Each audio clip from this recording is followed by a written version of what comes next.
L'inventivité, la créativité, la vaillance sont des pièces fortes dans la réussite de toute œuvre, mais lorsqu'on y ajoute de l'amour et aussi du respect, cela change la donne et on est heureux. Merci de nous accepter, chers téléspectateurs, chez vous, à la maison. Et je vous invite à déjeuner avec nous parce que c'est midi, c'est maintenant!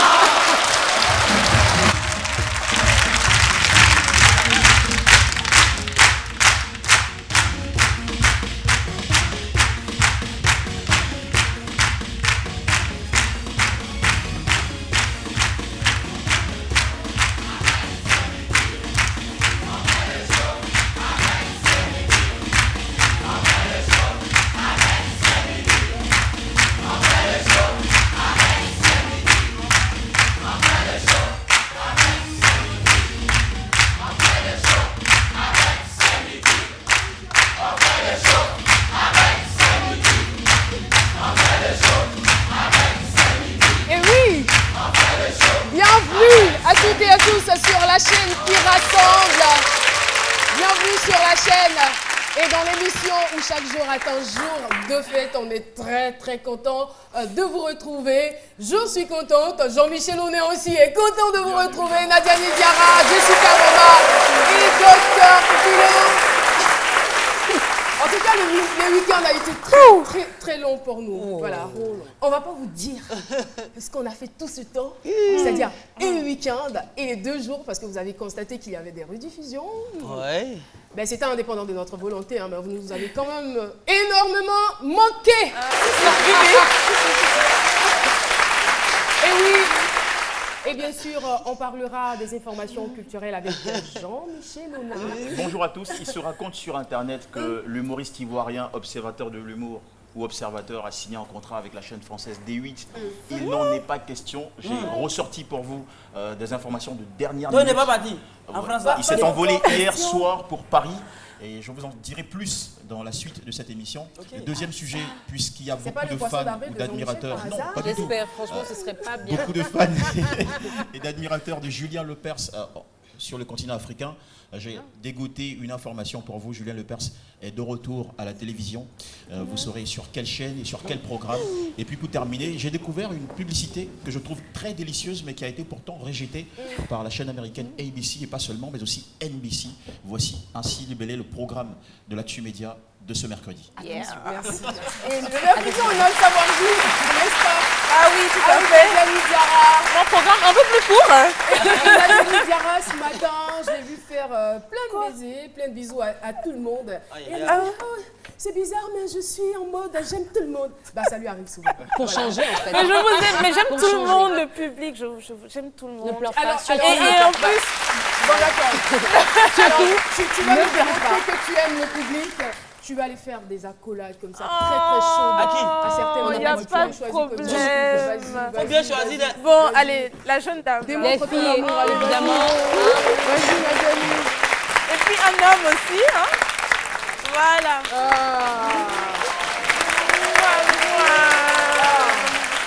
Et aussi à vous. Mais pourquoi tu as sauté les deux là, puis tu es allé sur le troisième garçon là? Pourquoi tu as sauté? Non, j'ai fait aussi un garçon.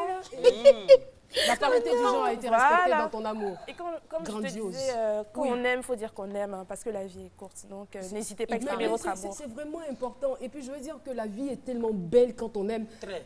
La haine, c'est un gros poison qui nous amène non seulement à faire des bêtises, mais qui nous nuit nous-mêmes. Et quand on aime, franchement, on n'a plus de problème. Qui est d'accord avec moi?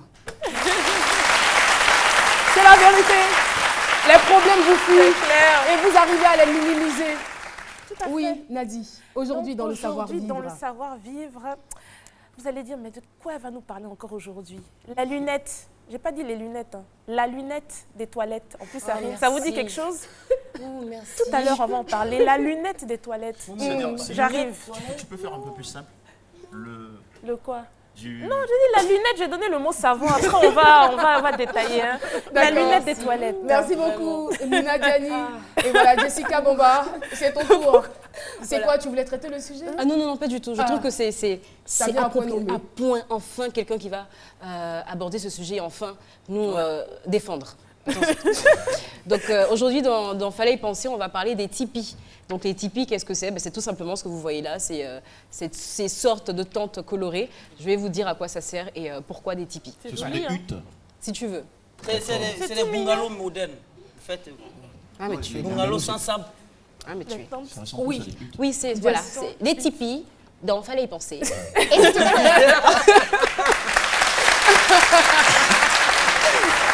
Ouah. Et c'est comme ça. Alors, docteur Philo, Ouais, moi, pourquoi tu es si sage ce matin? Mais tout ça, calme, mais c'est c'est bizarre. ça, mais c'est un peu. Ça annonce quelque chose de pas très. Non, c'est un peu, ça fait partie des caractéristiques même d'un vrai philosophe. Ok. Voilà, la philosophie, c'est l'expression de l'amour, c'est l'expression de la sagesse. Et quand on est sage et quand on est amoureux, on est épris de justice. Et donc, c'est pourquoi je porte cette cora-là. Ça, c'est pas grand là. Ça, c'est le décor de la maison. Vous voyez, quand vous allez chez certaines personnes qu'il y a les coras comme ça accrochés, c'est la sagesse, c'est la justice, c'est l'amour. Et donc, je suis très heureux ce matin. Et puis, merci de nous parler de lunettes. Moi-même, j'ai problème avec les lunettes de mes toilettes là-bas même.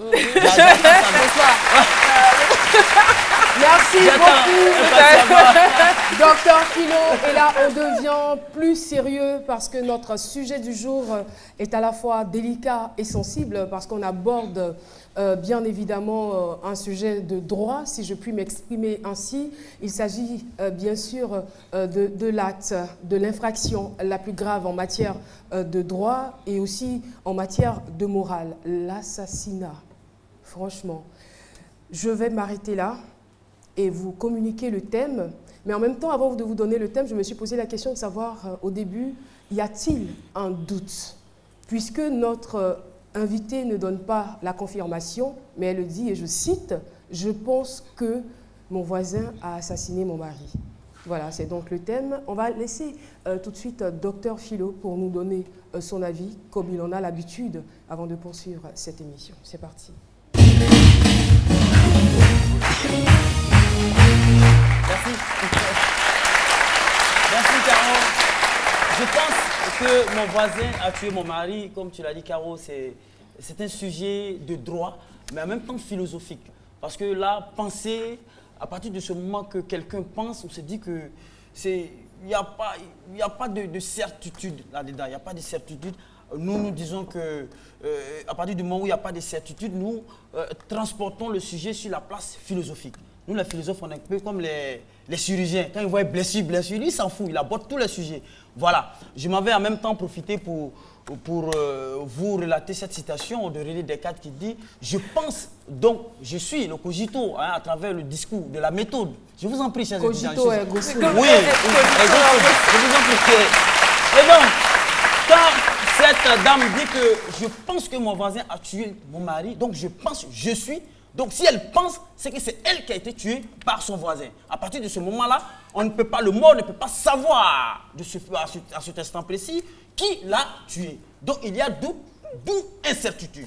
Il y a quoi? Doute, d'où incertitude. Okay. Voilà. Il y a incertitude, on ne sait pas quelle est la vraie vérité de la réalité. À partir de ce... Oui, c'est le plan philosophique, c'est trop compliqué. Non, c'est compliqué pour sinon, nous. Je sais que... Sinon, à force de te côtoyer. Voilà. Donc, à partir qu'on parle de voisinage, on sait que le voisinage, on va transporter le sujet maintenant sur le plan social. On parle de vie en communauté. Et donc, si elle pense que le voisin... Sinon, on sait que le voisin, c'est notre première famille. Hein? Le voisin, moi, je ne sais pas pourquoi souvent, quand certaines femmes accouchent et que l'enfant ressemble au voisin, on se plaint. Non, mais c'est ton voisin. C'est ton voisin. Quand tu écris oh voleur, tu écris oh voisin, oh voleur, oh voisin, c'est le voisin qui est ton premier recours. Si ton enfant, parce que quand on parle de... Comme on a l'habitude de dire, le voisin est notre première famille, c'est ça? Notre première famille. Tout à fait. C'est pourquoi je disais quand l'enfant ressemble au voisin, mais il ne faut pas t'en plaindre. C'est la famille. Puisque c'est la famille qui s'élargit. Pas forcément la ressemblance physique, mais il y a la ressemblance professionnelle. Okay. Si l'enfant, sa tête ressemble à casque ou bien béret, c'est que le voisin est militaire. On vous en prie. C'est une ressemblance physique. Je vous en prie. Voilà. Je vous en prie. Je t'en prie. Merci. Donc, je m'avais prendre à propos pour dire qu'à partir du moment où notre invité pense que le voisin a tué son mari, nous pensons qu'il y a un problème de justice ici. Et donc, penser, c'est se faire justice. On ne peut empêcher personne de se faire justice moralement. Mais se faire justice physiquement est puni par la loi. Merci, Donc attendons la merci. justice de faire son travail. Infiniment, Nous laissons quand même docteur. un peu... Je vous en prie, laissez passer ce sujet-là. Je vous en prie. Merci beaucoup. Pouvez-vous faire confiance à vos voisins? C'est donc la question du micro-trottoir. À un premier temps, je peux les faire confiance. Maintenant, si il y a eu qu'on vit ensemble pendant au moins 1 an, que chacun de nous étudie son voisin, bon, c'est à partir de ce moment-là qu'on peut dire que bon, peut-être que la confiance peut disparaître là ou bien peut toujours continuer. Le voisin qui vient d'arriver, il ne peut pas lui faire confiance parce qu'il ne connaît pas sa mentalité. Sinon, il peut faire confiance à mon voisin dans le cas où je connais sa mentalité. J'ai fait au moins une bonne nombre d'années avec lui. Je peux lui faire confiance. Il y a des voisins qui aiment s'ingérer dans la vie privée de leurs camarades. On ne peut pas se mettre dans une situation où tu ne connais pas un voisin et puis tu le fais venir chez toi, tu l'appelles à la maison, pourtant que tu ne le connais pas. Donc il faut d'abord mieux connaître le voisin, il faut d'abord connaître la personne qui est en face de toi, qui il est, qu'est-ce qu'il fait, avant de pouvoir tisser les liens d'amitié avec cette personne-là. Voilà, je pense que mon voisin a tué mon mari. C'est donc le sujet du jour et nous accueillons tout de suite notre témoin, Madame Bogou Zadi Wafia Yvette. Elle est ménagère. Bonjour, Madame. Installez-vous.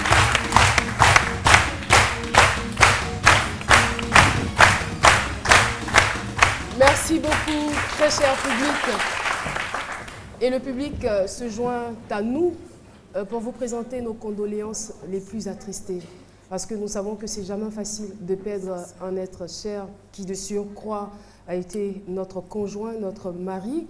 Et venir s'asseoir sur un plateau de télévision pour en parler, ça ne va pas de soi. Merci pour votre courage.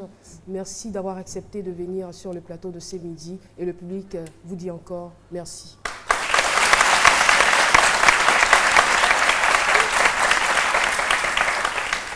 Alors, madame, l'histoire se déroule à Méagui. C'est bien cela? C'est ça. En décembre 2015. C'est ça. D'accord. Déjà, avant d'entrer dans le vif du sujet, moi, je souhaiterais savoir dans quel environnement vous étiez avec votre mari. C'était quoi l'état de votre relation? C'était quoi l'ambiance familiale? On veut avoir quand même un aperçu. Merci beaucoup. Il faut dire que mon mari était d'abord mon ami. C'était mon ami, c'était mon grand frère, il était tout pour moi. Vous étiez amis avant de vous marier? Oui, oui. C'était mon grand ami. Je n'avais pas d'amis. Il faut dire qu'il était tout pour moi. Ben là, je comprends votre douleur. Je comprends votre douleur. Alors, qu'est-ce qui va se passer donc cette nuit-là? Comment ce drame est arrivé? Il faut dire qu'on était là, la nuit du 11 au 12, on était couchés à 3 h du matin. Et c'est comme ça, il y a eu des tirs. Bon, je me suis dit, comme on n'est pas éloigné du goudron, je me suis dit comme ça que c'est des pneus, des gros camions. Tout à fait. Voilà. Je m'attendais à un truc comme ça. Voilà. Je pensais que c'était un truc comme ça. Et à ma grande surprise, j'ai constaté que ce n'était plus des pneus, mais des tirs. Et c'est comme ça que j'ai réveillé mon chef. Je lui disais comme ça.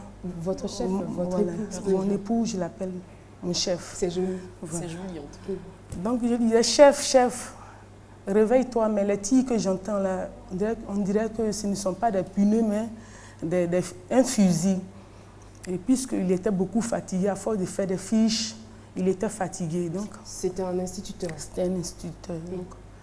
Donc, il a fait les fiches jusqu'à nous. On dormait à 3 h du matin. Et ce jour-là particulièrement, vous avez dormi au salon? Au salon. Il y avait un programme à la télé? À la télévision, justement.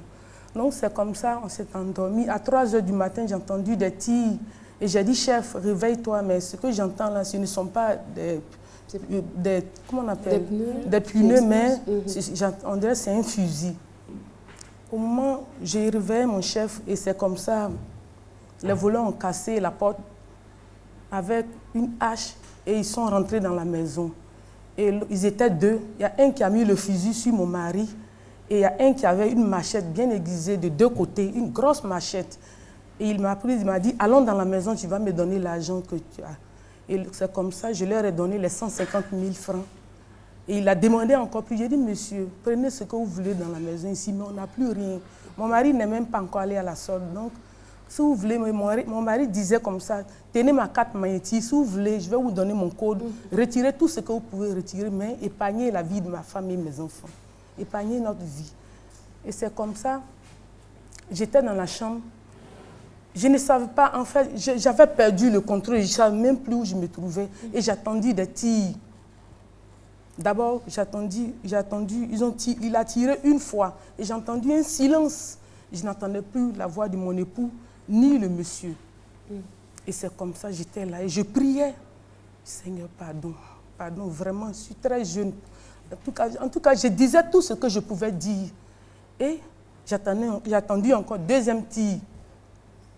Et j'ai entendu maintenant mon mari qui m'appelait, mon ami. C'est comme ça mon ami, c'est comme ça qu'il m'appelle. Mon ami.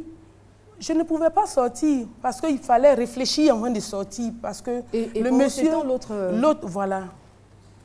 Il était toujours avec vous? Il était toujours avec moi. Parce que si je sortais comme ça en courant, il pouvait me découper. En temps, les enfants étaient au salon aussi. Il a fait asseoir les enfants et les enfants ont assisté. Oh là.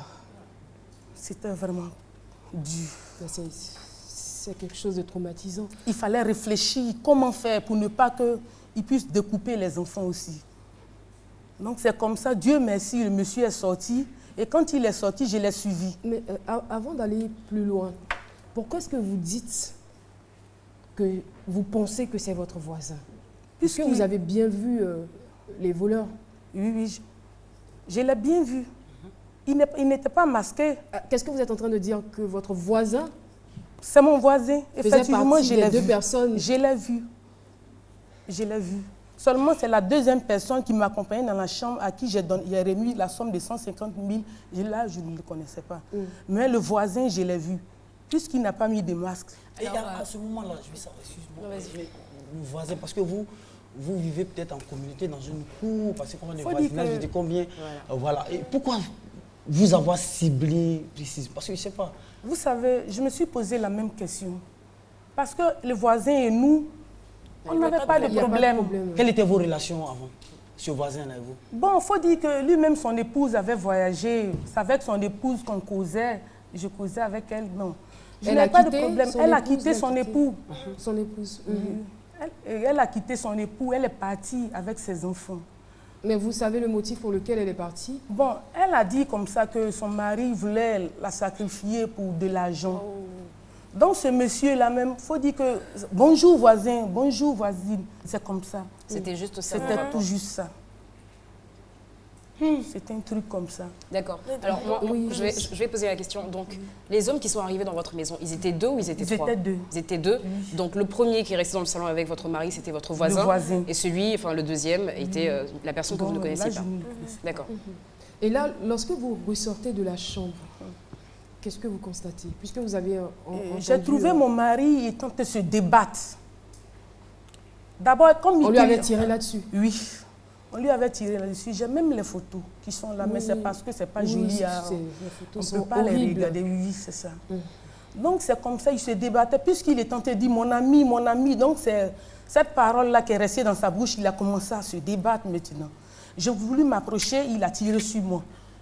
J'ai même ma tête qui est cousue. Oui, il a tiré sur moi.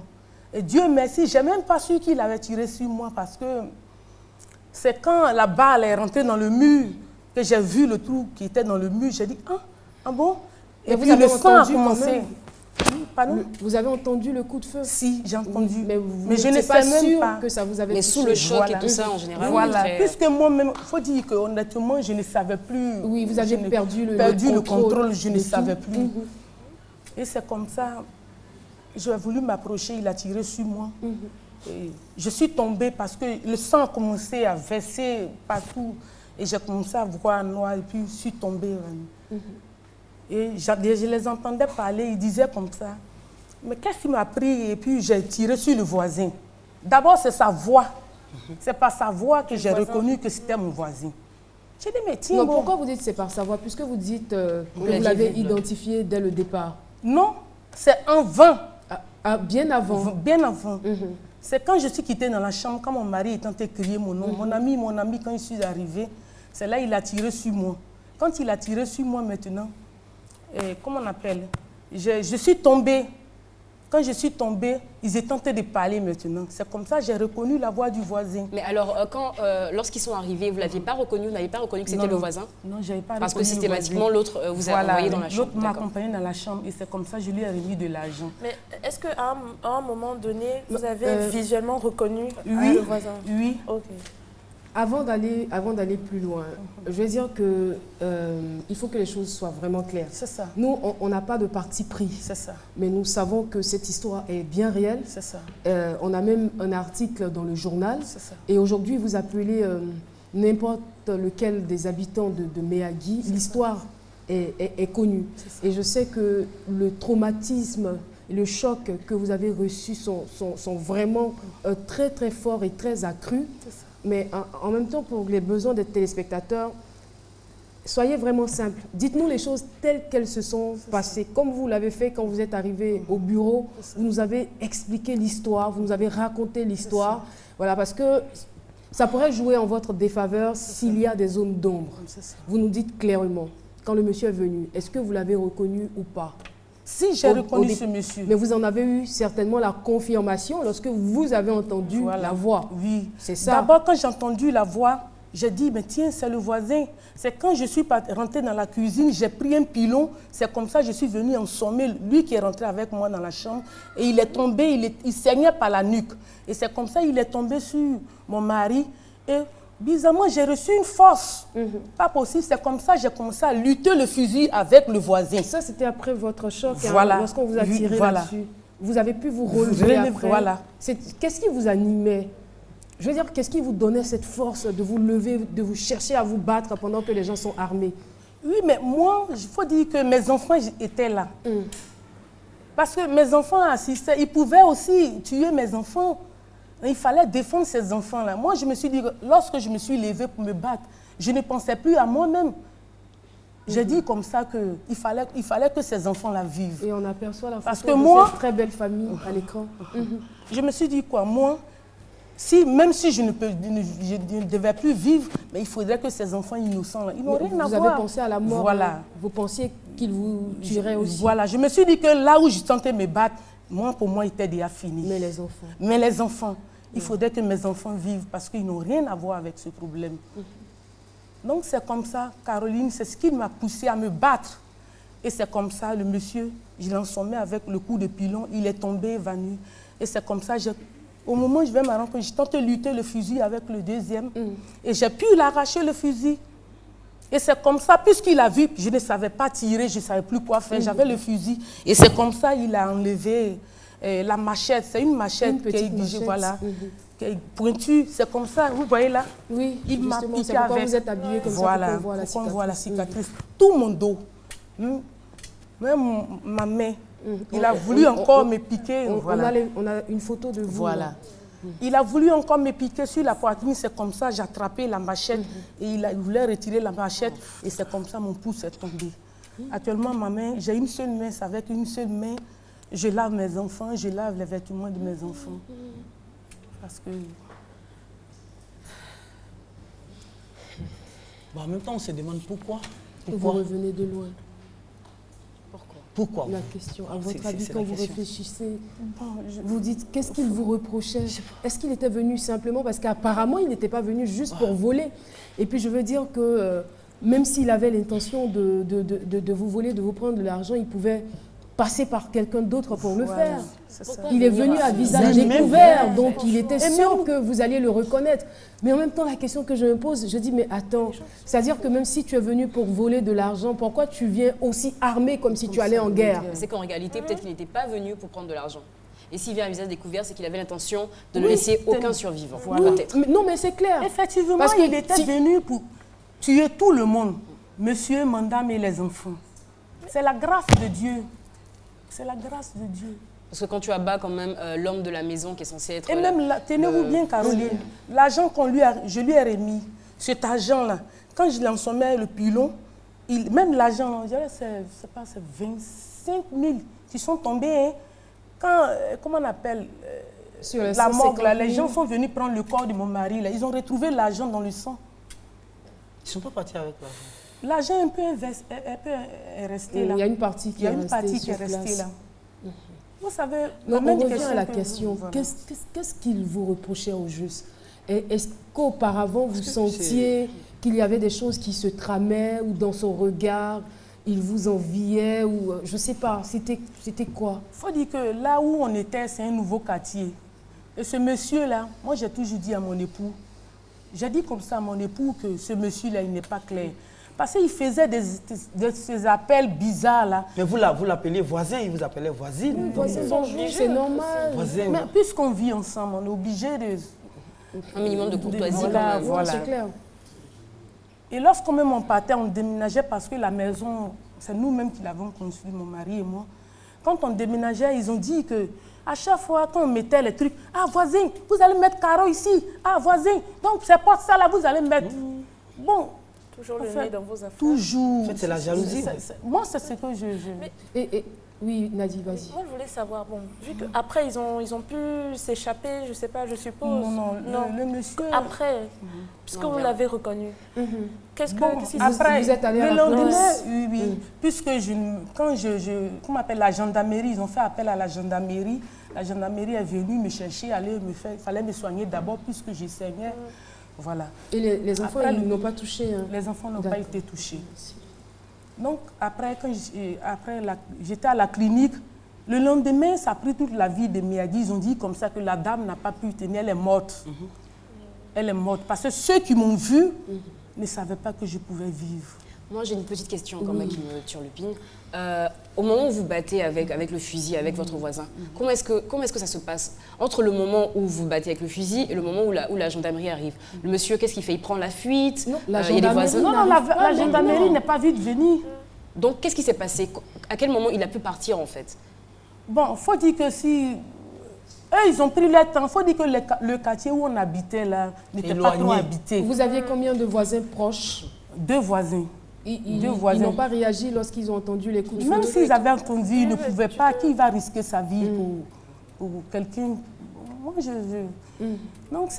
je me suis dit qu'ils ne pouvaient pas sortir, même s'ils avaient entendu le bruit de fusil, ils ne pouvaient pas sortir. Donc le monsieur, il a fini sa besogne, il est rentré chez lui. Voilà, il est rentré.